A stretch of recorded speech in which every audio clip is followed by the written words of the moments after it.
Welcome to the Blind Foundation's video of hints, techniques and strategies that you can use to assist your residents who are blind, deafblind or have low vision. These will assist you to be more confident as well as providing opportunities for your residents to access, participate and be more independent in their daily lives. In all situations, the best person to advise you on how you can be most helpful is the resident. Everyone is an individual and will have preferences on what is most useful for them.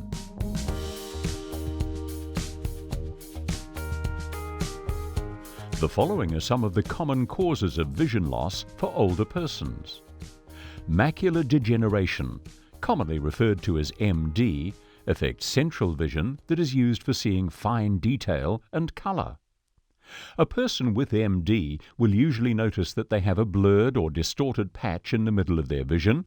They may notice that straight edges, such as window frames, have a wobble or kink. As the disease becomes more advanced, the central vision may be missing altogether. A black blob or scotoma develops. People usually have had a lifetime of seeing well and are in the habit of looking straight at the object they want to see. With MD, when the person looks straight at their friend's face, for example, they place the scotoma on top and it disappears from view. With practice, some people find it is helpful to look slightly away from the object they're looking at. For example, looking to the side of a face means they can see their friend smiling. This is because their peripheral vision is still working. Peripheral vision does not see in fine detail or accurate color, but is very good in low lighting and at picking up movement. Glare can be a problem, and the person may find that it takes longer to adjust when moving from bright to dim lighting and vice versa. There are effective treatments to prevent the progression of some types of age-related MD. Glaucoma is the name given to a group of related diseases where the optic nerve is being damaged. Glaucoma is sometimes called the sneak thief of sight. For many people, patches of vision may be lost in the peripheral vision. This may go unnoticed, especially if bits missing in one eye are seen by the other. Also, our brain's very good at filling in missing patches to fit in with the general picture. This means a person with early vision loss from glaucoma may not know there is anything wrong. They think they see the whole picture but may be missing important information, for example, an approaching car at the edge of their vision, steps, curbs, or overhanging objects. Often central reading and color vision may be preserved, however contrast may be lost. This means that the person may not be able to see a dark pen on a grey table or distinguish steps from shadows. The ability to adjust effectively to lower lighting conditions is reduced and night vision is affected. Glare is often a problem.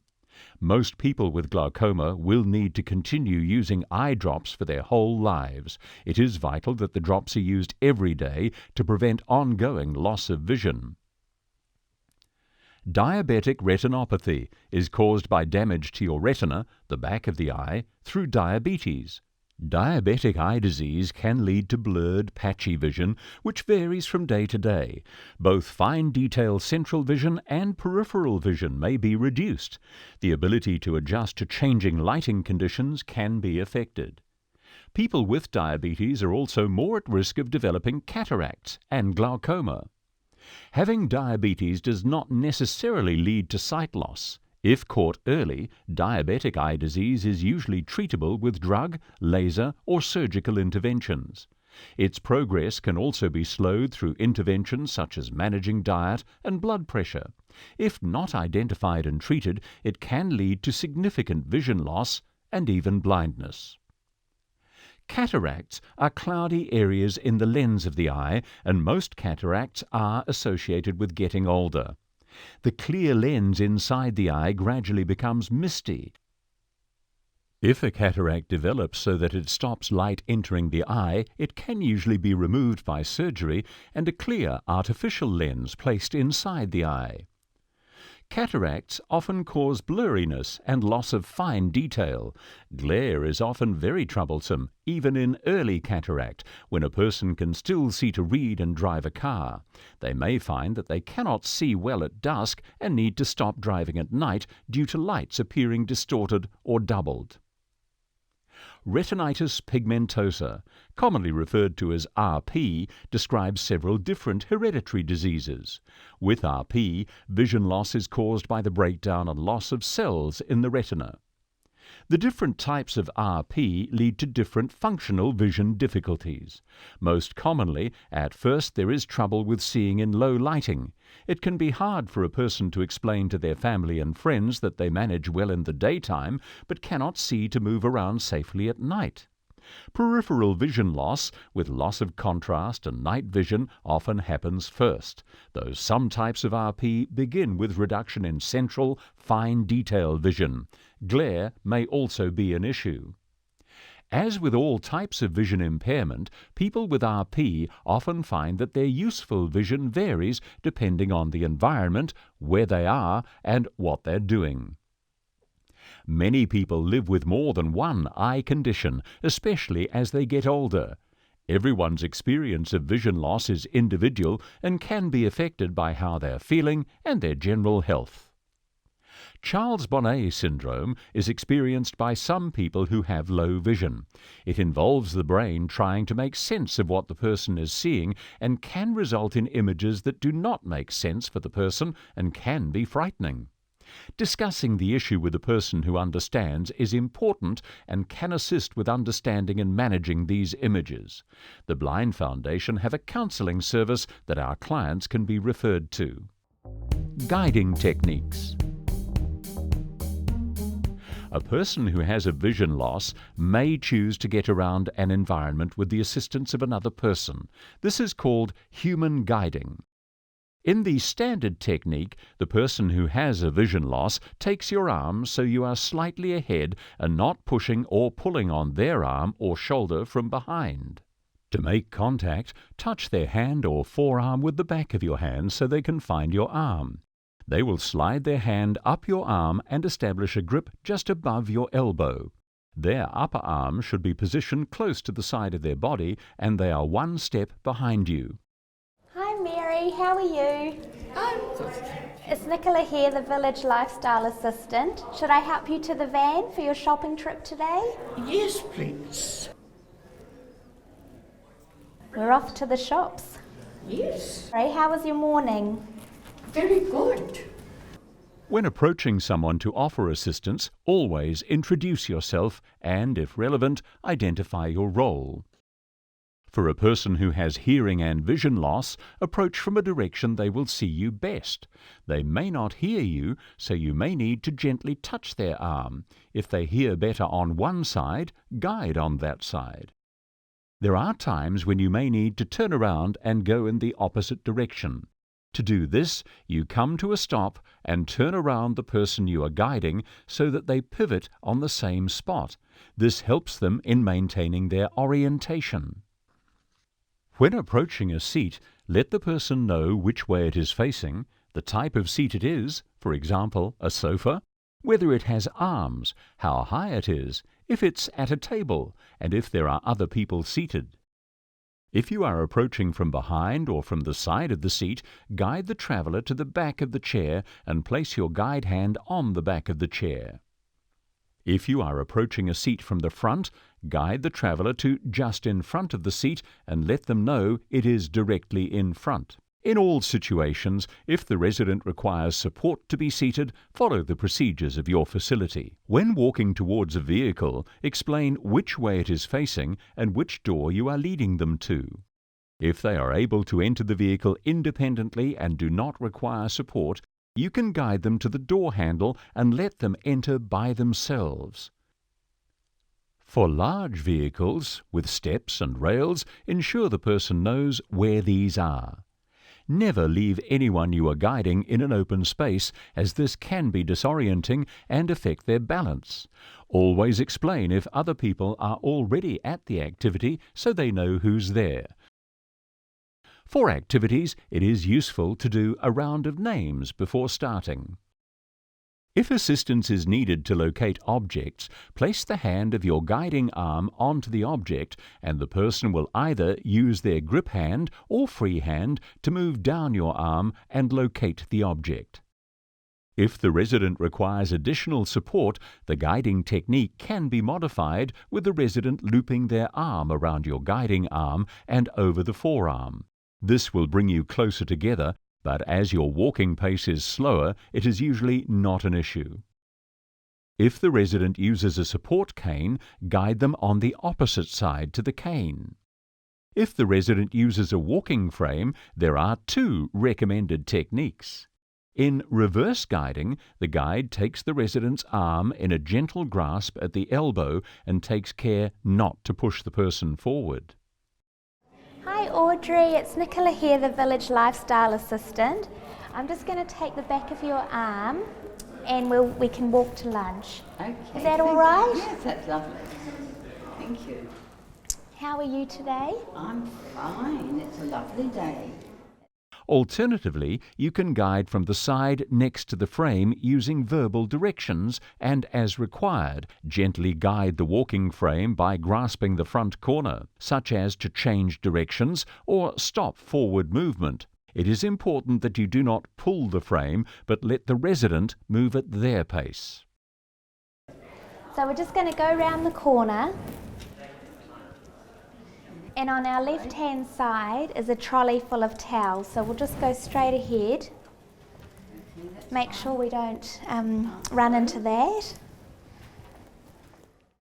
For a resident using a wheelchair, always introduce yourself before pushing the wheelchair and explain where you're going. Determine with the resident the best way to communicate information. They may need you to stop and come to the front rather than talking over their back. If physical contact is required, such as touching their shoulder, ensure they are okay with this. Hi Mary, it's Nicola here, the Village Lifestyle Assistant. How are you? I'm good, thanks, Nicola. Would you like some assistance to lunch? Yes, I would, please. Fantastic. And if I need to communicate with you, shall I come round the front? Yes, that would be good. Avoid using the footrests to push doors or pulling the wheelchair backwards. When using lifts, make sure they're facing the same direction as everyone else. If you are unable to turn the wheelchair within the lift, check first with the person if they are okay with your backing the wheelchair in. Communication. When communicating with a person who is blind or has low vision, it is important that you consider their individual needs. Address the person by their name and let them know who you are by name, role, and the reason you're there. If you are bringing an item, let the person know what it is and determine where they would like it to be placed. Come in. Hi June, it's Nicola here, the Village Lifestyle Assistant. How are you? How are you today? Very well, thank you. Busy as ever. Absolutely. Now I've got your jacket here. Would you like me to put it in the wardrobe? Which one is that? It is the lovely powder pink The rain jacket. Well, if you just put it to the left-hand side so I know what it is. Okay, So that when I want it, I know just where it is. fantastic. We've got a hanger here, so it'll be all ready to go next time you pop out. Some residents may choose to have a notice on their door or in their room to remind staff of the best way to assist them.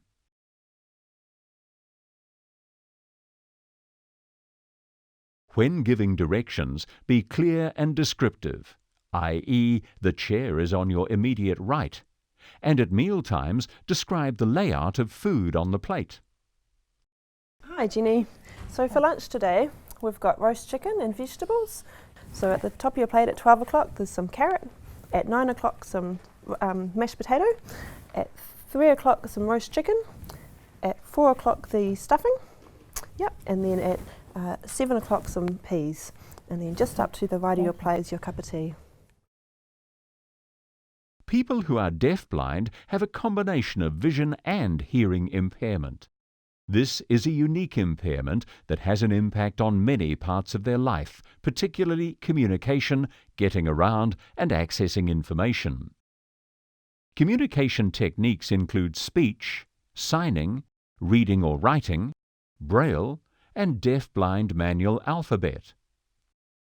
Some helpful hints for communication are to find somewhere quiet, have the light on your face and face the person, let the person know who you are, don't cover your mouth, speak clearly and at a moderate speed, don't shout, get closer or speak up, stop talking if the person needs to look at something, check the person understands you, and only one person to speak at a time. In group situations, it is often difficult to hear and follow conversations. It can create undue stress and lead to withdrawal from activities. Hearing assistive technology can eliminate this and enable the person with hearing loss to hear and locate sounds. The device can be placed on the table and sound is heard through earplugs or a headset. This technology can also be used to listen to talking books, TV, radio, and for one-to-one conversations. Hearing assistive technology is cheaper than hearing aids and an option for those who only want to wear them at certain times of the day. You might be able to hear me talking, and you That is good. is that okay? Yeah, so what that does now, will allow Mary to sort of be part of the discussion, be part of, just of an equal opportunity with everybody else. That's very important. It is. Because at present, I'm not part of the discussion at the table at the village. They can be just that far away. And I try to read their lips, but I can't. That takes a lot of experience. Hearing aids come in a wide and diverse range of style, size, and costs, and are tuned specifically to the needs of the person wearing them. Care and maintenance are very important. They should be removed at night and wiped with a tissue to remove dust, moisture, and wax, then stored in a dry container with a silicone bag to draw out moisture.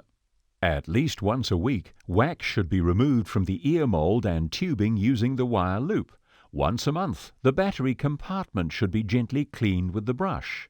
Changing the battery can be difficult, so assistance may be required. Encourage the use of a contrasting coloured towel while cleaning the hearing aid to make the task easier and prevent damage if the aid is dropped. Signage.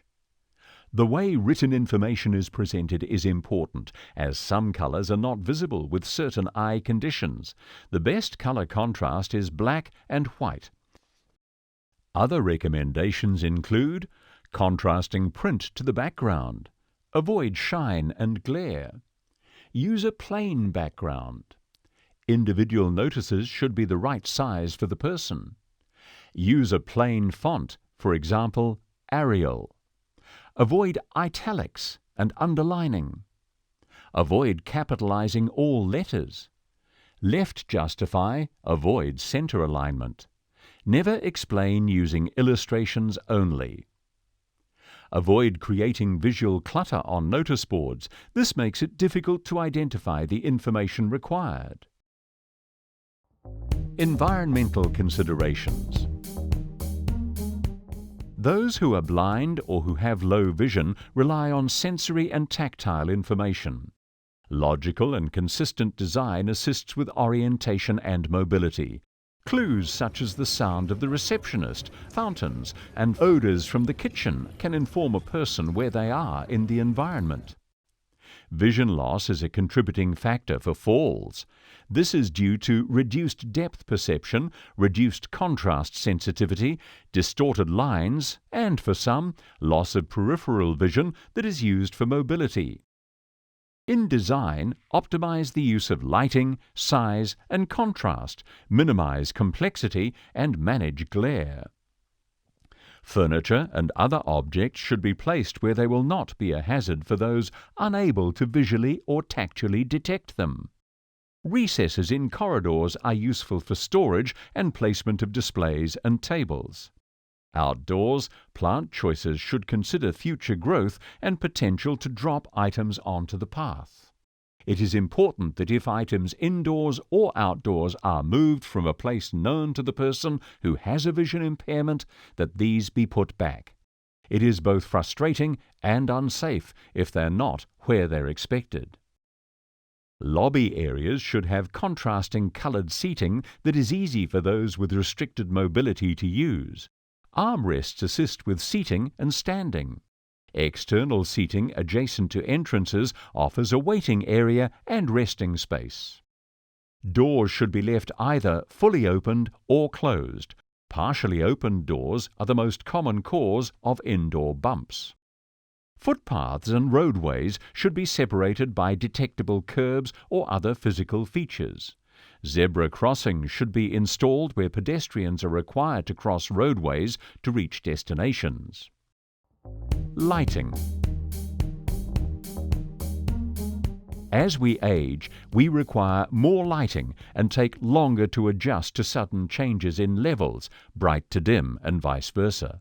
Natural and electric lighting should be adjusted to maximize vision.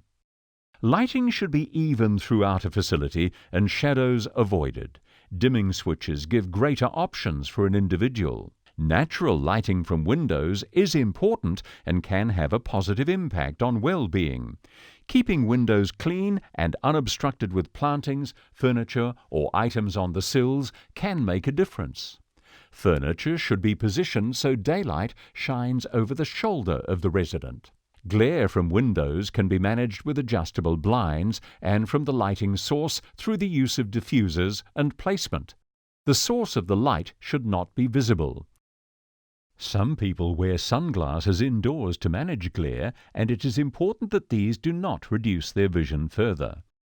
Lighting can improve safety and orientation through illuminating places of risk, such as stairs.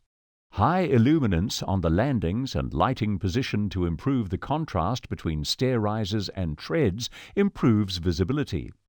Automated lighting in rooms and hallways can assist with mobility at night. Task lamps can be used to provide direct light on the task and should be positioned to highlight the object with the bulb not visible to the eye. Lighting can be added to avoid shadows, i.e. LED lights or strip lights under shelving over benches, or to give extra lighting in wardrobes. For activities, furniture can be arranged near windows for natural light, but ensure the person is not looking directly into the light. Contrast. Contrast can be visual, tactile, or auditory. Black and white provides a high visual contrast. Contrast in texture and color can assist with locating building entrances and routes within a building. This includes the use of landscaping as well as architectural features. Glass doors and walls should have high contrast manifestations that are visible in all lighting conditions. Marking the moving edges of glass doors assists with identifying the position and movement of doors. Indoors, visually contrasting floors to walls and doors to walls assists with orientation and mobility and locating destinations. Tactually contrasting floor surfaces, such as carpet and tiles, assist with orientation and identification of destinations. Adding items to doors that are personal can assist with identifying their room. Stairs should have contrasting nosings and handrails. Lift controls should be contrasting and contain braille and embossed print to the left of the actuation buttons. Contrasting features in bathrooms can assist with orientation and locating items such as the toilet, basin, shower controls, and towels. Contrasting light switches and sockets make them easier to locate and use. Contrasting plates, cups, condiments, and cutlery assists a person with low vision to locate items at meal times. Contrast can be achieved with changing the colors of tablecloths, napkins, and/or plates. Auditory contrast can include changes in sounds due to the size, surfaces, and materials in a room. Higher ceilings, windows, tiles, and lino sound different to carpet and standard ceiling heights. These can be used to differentiate between corridors and specific rooms, such as dining areas and reception. Lift sounds, such as beeps to show the direction of travel, and floor announcements should be included. Floor 4. Outdoors, obstacles within the walking area should have high contrast to their immediate background. Safety yellow is a preferred colour to highlight hazards in the outdoors environment. Pathways that have contrast to the adjacent surfaces, such as grass to concrete, improve visibility and tactile discrimination. Steps and stairs should have visual and tactile contrast to indicate their presence. Accessible routes should not include steps. Complexity. Complexity in patterns can be confusing and uncomfortable to look at and can make tasks challenging. Consider floor and wall finishes. Patterns in paths and carpets can be mistaken for changes in depths. Items placed on complex patterns can be difficult to locate. Encourage residents to place items on high contrast backgrounds and in a consistent location. Services of the Blind Foundation. The Blind Foundation provides a range of services for people who are blind or have low vision or are deafblind and work with your residents within your facility. These include recreation and leisure. Residents who are blind or have low vision can participate in activities with their peers at the rest home and on outings. It is important that they have opportunities to socialize with others. Activities can be adapted to be accessible, for example, Housie cards with larger numbers, high contrast and reduced visual complexity. A range of games such as large print playing cards can be purchased from the Blind Foundation.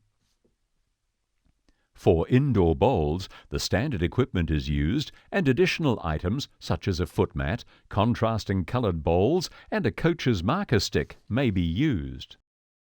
To enable a person who is blind or has low vision to play, a coach or support person provides the bowler with the visual information they are missing. The coach can assist with guiding and orienting the bowler to the mat and bowls and assist with their body position. The coach can then give the bowler information about where the jack is on the mat using distance measurements and describing the location by, for example, using a clock face.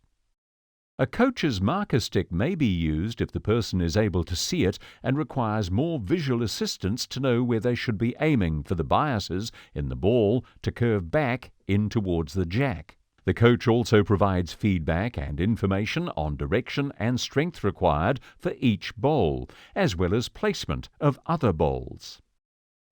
The bowl itself has got a bias and it'll come round. Right. So if I you want don't to bowl go to right, the jack, just bowl slightly to I the want to right. go right, I use that. Yep. Correct? Audio description is a way for people who are blind or have low vision to continue to enjoy and appreciate visual arts. Visual arts that are often audio described include live theatre, plays, operas, ballets, as well as paintings, sculptures, or museum artifacts. The audio describer provides the person who is blind or has low vision the information they're missing, i.e., visual and written information. For museums and art galleries, the audio description will often start with the history or the story behind the painting or museum artifact, a little something of the artist's life or the journey the piece has been on. The audio describer will then go on to describe the key aspects of the item, the shapes, colours and textures present. In some situations, it is possible for people to touch the painting or museum artifact to experience it tactually. So the mask is based on the same dimensions as the original, so it's 54 centimetres high, 40 centimetres wide, and the two dominant colours within the piece are gold and blue. The smooth skin of the face and neck and the ears are gold. The eyes and eyebrows are outlined in blue, and from the chin a narrow gold and blue beard extends 20 centimetres. Adaptations of daily living. Adaptations of daily living instructors assist those who are blind or have low vision to continue with their daily activities through adaptations in the way they undertake tasks. This may include adaptations to items, manipulating the environment, and/or technology. Tactile, visual, and sensory techniques and strategies are taught. For example, telephones normally have a raised bump on the number 5 that can be used to orient to the number pad and to use the phone tactually. High contrasting numbers to the buttons and buttons to the background can assist those with low vision. Coins have tactile features that people can use to identify the denominations. Adapted equipment such as large print clocks, talking clocks, darker lined paper, writing frames, and large print diaries can make tasks easier. The time is 11:58 p.m. Functional low vision evaluations can determine if magnification and lighting for reading and specific tasks is useful. Library services. Audio books and magazines can be accessed through the Blind Foundation's library service. There are various devices that can be used to download and play these. I, Edward Moore Kennedy, do solemnly swear that I will faithfully execute the office of the President of the United States. Orientation and mobility. Orientation and mobility instructors assist people who are blind or who have low vision to develop independent travel skills for outdoor and indoor travel. This may include using a mobility aid. They also teach guiding techniques to clients, their families, and support persons. The Blind Foundation also offers assistance with counselling, staying connected to your community, accessing information and technology, Māori and Pasifika cultural support. Your resident is the best person to tell you how you can assist them. Remember to let them know who you are and provide clear descriptive information.